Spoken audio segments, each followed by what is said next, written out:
What happens when a simple request turns into a life-changing moment? When a homeless man asked Barron Trump for just $1, no one expected what would happen next. It was more than charity. It was hope reignited. Before we dive deeper into this shocking story, comment below where you're watching from today.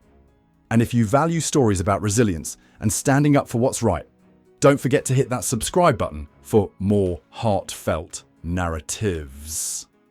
The city's heartbeat was relentless. Horns blared, pedestrians rushed along cracked sidewalks, and faint conversations created an ever-present hum. It was just another cold afternoon on the corner of Broad Street and 17th Avenue in Cleveland, Ohio. Leonard sat slumped against the wall of an old convenience store, his clothes worn thin, layered to fight the biting winter wind. Beside him, a weathered cardboard sign read, "Anything helps, God bless." At 42, Leonard had seen better days.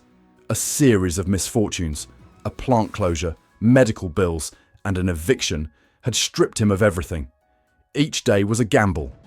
Some passers-by tossed coins without making eye contact. Most hurried past, pretending not to see him.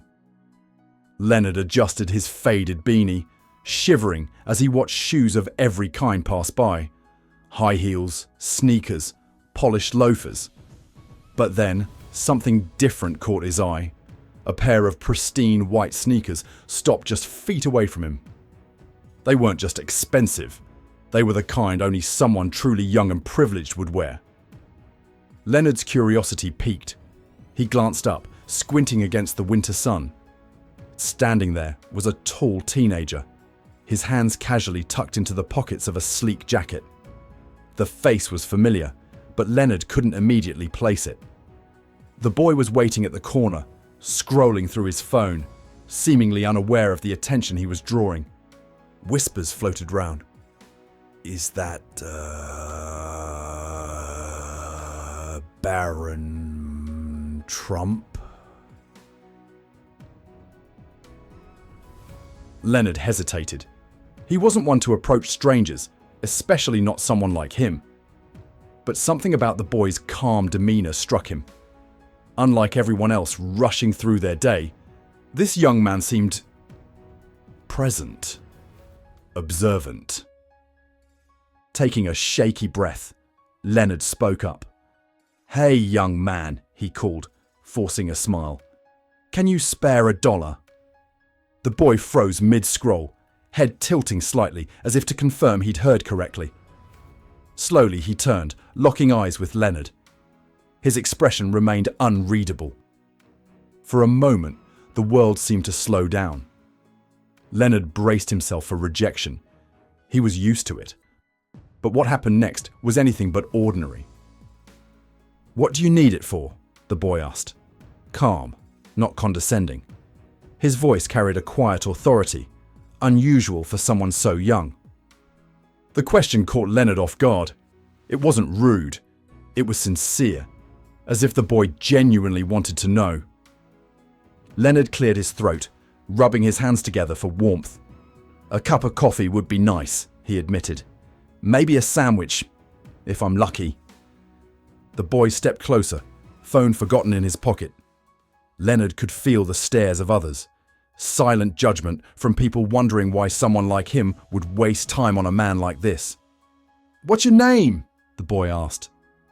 "Leonard," he replied, barely above a whisper. The boy nodded, brows furrowing slightly, not in judgment, but focus. "I'm Barron," he said simply. There was no arrogance in the introduction, just unexpected sincerity. The hum of the city returned, but the air between them felt charged, as if this brief exchange carried weight far beyond the moment. Leonard shifted uneasily. Most people ignored him, tossing loose change without so much as a glance. But here was Barron Trump, not just stopping, but seeing him, talking to him like an equal. Barron crouched down, eye level with Leonard, a move so startling that Leonard blinked in disbelief. "How long have you been out here?" Barron asked. Leonard hesitated. He rarely shared his story. People didn't care why he was homeless. But something about Barron's tone, calm, direct, but compassionate, disarmed him. "Almost a year now," Leonard admitted. "Lost my job after the plant shut down. My health took a turn. Couldn't keep up with rent." He swallowed the lump in his throat. "It's been downhill ever since." Barron listened intently, not just hearing, but listening. It was a look Leonard wasn't used to, a mix of curiosity and concern. The crowd around them thickened, people pausing, phones discreetly raised, whispering in disbelief. "What about family?" Barron asked. Leonard's jaw tightened. He shook his head. "Don't have much of that anymore. My folks passed years ago. My brother... well, we haven't talked in ages. Not much left to lose when you've already lost it all." Barron was quiet for a moment, weighing Leonard's words. Then, without breaking eye contact, he reached into his pocket. Leonard's pulse quickened. He had asked for $1, but Barron's movements suggested something different. When his hand emerged, it wasn't holding a single bill, but a crisp $100 note. Leonard blinked, disbelief washing over him. "Are you serious?" he stammered. "Why would you do that?" Barron shrugged lightly. "Because I can." The simplicity of the answer left Leonard speechless. But Barron leaned in, voice dropping to a softer tone. "This isn't just about the money," he said. "I want you to promise me something." Leonard gripped the bill tighter. "What? What's that?" Barron's expression grew serious. "If I help you today, you have to help yourself tomorrow. Deal?" Leonard felt a lump rise in his throat. For the first time in what felt like forever, someone wasn't just handing him a lifeline. They were challenging him to climb out of the hole he'd fallen into. He nodded, words failing him. Barron smiled faintly, standing back up. But he wasn't done. Pulling a pen and notepad from his pocket, Barron scribbled an address and tore the page free. "Go here tomorrow morning," he said, pressing the paper into Leonard's hand. "They'll help you. Tell them Barron sent you." Leonard unfolded the note.